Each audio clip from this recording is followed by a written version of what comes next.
Class 10th की जितनी भी छात्राएं 2023 बोर्ड एग्जाम की तैयारी कर रही हैं, आप सभी के लिए आज मैं लेकर के आ चुका हूं ग्रह विज्ञान की महामैराथन प्रश्नों की सीरीज से रिलेटेड वीडियो, क्योंकि यह वीडियो आप सभी के लिए वेरी इंपॉर्टेंट होगा। इस वीडियो में मैंने सम्मिलित किए हैं सबसे महत्वपूर्ण बहुविकल्पी प्रश्न जो आपकी बोर्ड परीक्षा 2023 में कब है ग्रह विज्ञान का पेपर। ग्रह विज्ञान का पेपर है 20 फरवरी को। आप सभी जानते हो 20 फरवरी को ग्रह विज्ञान का पेपर है और यदि आप इन प्रश्नों को तैयार कर लेंगे तो आप 70 में से 70 अंक बिल्कुल पक्का कर लेंगे। 101% यही प्रश्न आएंगे आपकी बोर्ड परीक्षा में। इन प्रश्नों को जरूर तैयार कर लेना। और हिंदी विषय का पेपर है 16 फरवरी को, जिसके लिए आपको वीडियो में प्रोवाइड करा रहा हूं। आप तैयारी कर सकते हो चैनल के साथ जुड़कर। तो यदि आप चैनल पर नए हो तो चैनल को जरूर सब्सक्राइब कर लेना, वीडियो को लाइक जरूर कर देना, शेयर जरूर कर देना अपने सभी सहपाठियों में। तो ग्रह विज्ञान के सबसे महत्वपूर्ण प्रश्नों में पहला प्रश्न है, एक सामान्य स्वास्थ्य व्यक्ति का तापक्रम कितना होता है। यहां पर 4 विकल्प हैं। पहला है 94 डिग्री फ़ारेनहाइट, दूसरा है 96 डिग्री फ़ारेनहाइट, तीसरा विकल्प है 98 डिग्री फ़ारेनहाइट और चौथा है 98.4 डिग्री फ़ारेनहाइट। उत्तर क्या होगा कि एक सामान्य मनुष्य का यानी एक सामान्य स्वास्थ्य व्यक्ति का तापक्रम कितना होता है। यहां पर उत्तर हो जाएगा इस प्रश्न का 98.4 डिग्री फ़ारेनहाइट। यहां पर चौथा विकल्प सही हो जाएगा। अगला प्रश्न है, थर्मामीटर द्वारा ज्ञात करते हैं। क्या ज्ञात करते हैं? पहला विकल्प है नाड़ी की गति, दूसरा है श्वसन की दर, तीसरा विकल्प है रुधिर का दाब और चौथा है शरीर का तापमान। तो थर्मामीटर के द्वारा आप सभी जानते हो शरीर का तापमान ज्ञात किया जाता है। अगला प्रश्न है, आप सभी इस वीडियो को शेयर जरूर कर लेना और साथ ही साथ आपको इन प्रश्नों को जरूर लिख लेना है, तैयार कर लेना है 20 फरवरी से पहले। और अगला है प्रश्न, बर्फ की टोपी का प्रयोग करते हैं। पहला विकल्प है घर के बाहर निकलते समय, दूसरा है ठंड से बचने के लिए, तीसरा विकल्प है ठंडी सेंक देने के लिए, चौथा है इनमें से सभी के लिए। तो बर्फ की टोपी का प्रयोग करते हैं किस लिए? ठंडी सेंक देने के लिए। यहां पर तीसरा वाला विकल्प सही है।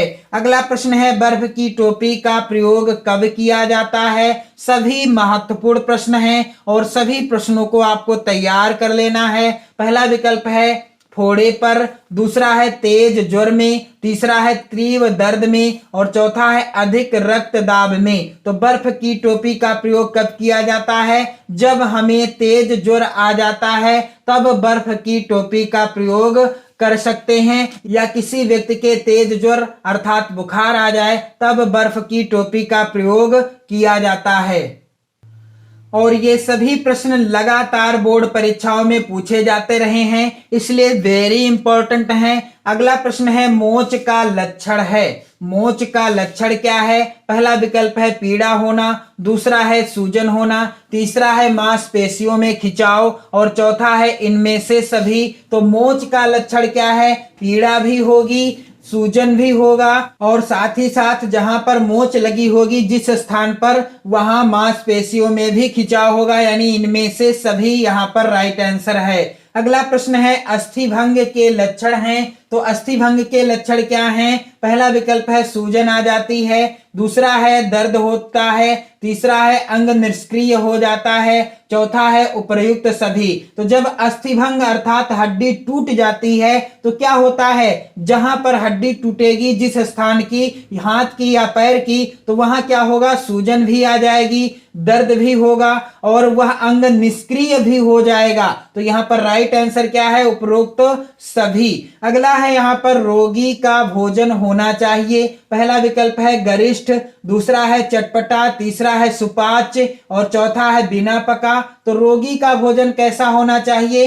रोगी का भोजन सुपाच्य होना चाहिए। अगला प्रश्न है, विटामिन सी का उत्तम स्रोत क्या है? पहला विकल्प है दाल, दूसरा है दूध, तीसरा है आंवला और चौथा है गाजर। तो विटामिन सी का उत्तम स्रोत क्या है? आंवला, क्योंकि आंवला में विटामिन सी अधिक मात्रा में पाई जाती है। अगला प्रश्न वेरी इंपॉर्टेंट है, कह रहा है अतिसार के रोगी को किस प्रकार का आहार देना चाहिए? पहला विकल्प है उच्च प्रोटीन युक्त, दूसरा है उच्च रेशे युक्त, तीसरा है नरम व तरल आहार, चौथा विकल्प है उच्च शर्करा युक्त। तो इसका राइट आंसर क्या है कि अतिसार के रोगी को किस प्रकार का आहार देना चाहिए? नरम तथा तरल आहार। यहां पर तीसरा वाला विकल्प सही हो जाएगा।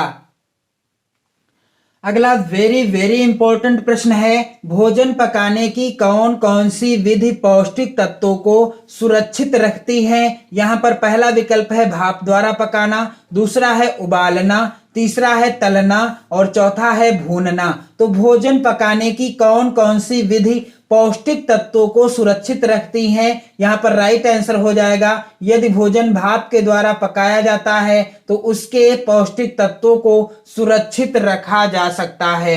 अगला प्रश्न है लौह तत्व की कमी से कौन सा रोग होता है? यहाँ पर विकल्प है पहला तपेदिक, दूसरा एनीमिया, तीसरा वेरी वेरी और चौथा रतौंधी। तो लौह तत्व की कमी से एनीमिया रोग हो जाता है। कौन सा? एनीमिया रोग हो जाता है। अगला प्रश्न है दूध में कौन सा विटामिन नहीं पाया जाता? इनमें से कौन सा विटामिन है जो दूध में नहीं पाया जाता? पहला विकल्प है विटामिन ए, दूसरा है विटामिन डी, तीसरा है विटामिन सी और चौथा है विटामिन के। तो दिए गए विकल्पों में से कौन सा विटामिन है जो दूध में नहीं पाया जाता? विटामिन के। विटामिन ए, डी और सी ये तीनों पाए जाते हैं, लेकिन विटामिन के दूध में नहीं पाया जाता।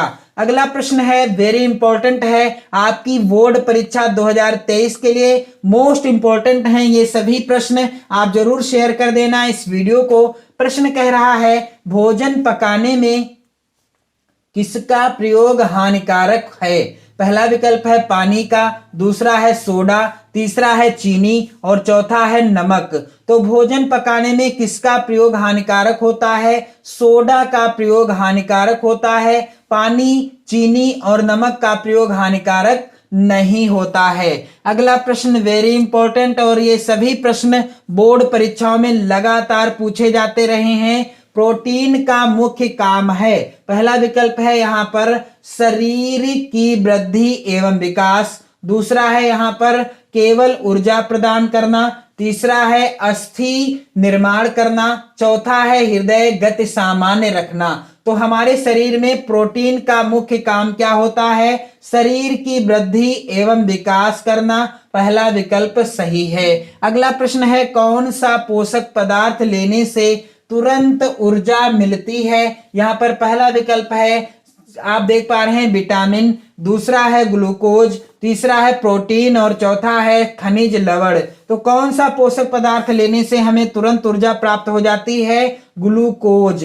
अगला प्रश्न वेरी वेरी इंपॉर्टेंट प्रश्न कह रहा है नेत्रों के लिए कौन सा पौष्टिक तत्व आवश्यक है? यहाँ पर आप सभी ध्यान दीजिएगा।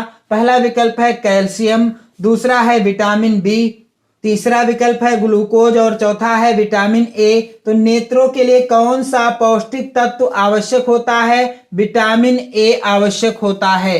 अगला प्रश्न है वेरी इंपॉर्टेंट कह रहा है प्रश्न भोज्य पदार्थों में ऊर्जा का प्रमुख साधन क्या है? पहला विकल्प है प्रोटीन, दूसरा है विटामिन, तीसरा है कार्बोहाइड्रेट और चौथा है यहाँ पर खनिज लवण। तो भोज्य पदार्थों में ऊर्जा का प्रमुख साधन क्या है? यहाँ पर आप सभी ध्यान दीजिएगा। इस प्रश्न का राइट आंसर हो जाएगा यहाँ पर कार्बोहाइड्रेट। यानी भोज्य पदार्थों में ऊर्जा का सबसे प्रमुख साधन क्या होता है? कार्बोहाइड्रेट होता है। अगला प्रश्न है विटामिन डी की कमी से बच्चों में कौन सा रोग हो जाता है? पहला विकल्प है खुजली, दूसरा है पेचिस, तीसरा है रतौंधी और चौथा है रिकेट्स। तो विटामिन डी की कमी से बच्चों में रिकेट्स नामक रोग हो जाता है। अगला प्रश्न है शरीर की वृद्धि में सहायक है क्या?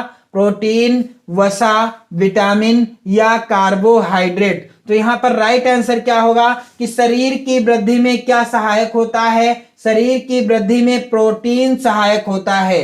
अगला प्रश्न वेरी इंपॉर्टेंट है। यहाँ पर प्रश्न कह रहा है विटामिन सी की प्राप्ति का स्रोत है। विटामिन सी की प्राप्ति का स्रोत क्या है? पहला है विकल्प दूध, दूसरा विकल्प है दालें, तीसरा विकल्प है मक्खन और चौथा है खट्टे फल। तो विटामिन सी की प्राप्ति का स्रोत क्या है? यहाँ पर आप सभी ध्यान दीजिएगा, जो खट्टे फल होते हैं उनमें विटामिन सी पाया जाता है।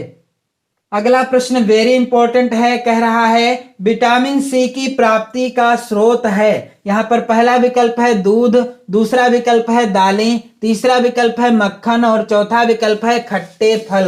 तो विटामिन सी की प्राप्ति का स्रोत क्या है? यहाँ पर राइट आंसर क्या हो जाएगा? जो खट्टे फल होते हैं उसमें क्या पाया जाता है? विटामिन सी की मात्रा अधिक पाई जाती है, इसलिए यहाँ पर राइट आंसर है खट्टे फल। तो आप सभी इस वीडियो को जरूर शेयर कर दें। जैसा कि मैंने आप सभी को बताया कि 20 फरवरी को आपका बोर्ड एग्जाम का पेपर है। जी हाँ, 20 फरवरी को गृह विज्ञान का पेपर है और मैं 20 फरवरी तक आपको कंप्लीट पढ़ा दूंगा गृह विज्ञान। आप इसी तरह के वीडियो को जरूर देखें, अपनी नोट्स जरूर बनाएं और साथ ही साथ आपको एक और कार्य करना है कि आप 2023 बोर्ड परीक्षा यानी 16 फरवरी को स्टार्ट होनी है, हिंदी का पहला पेपर है। आप इन सभी वीडियो को जरूर शेयर कर देना जो मैंने आपके लिए बनाए हुए हैं। तो आप सभी चैनल के साथ बने रहें, पढ़ते रहें, स्वस्थ रहें। जय हिंद।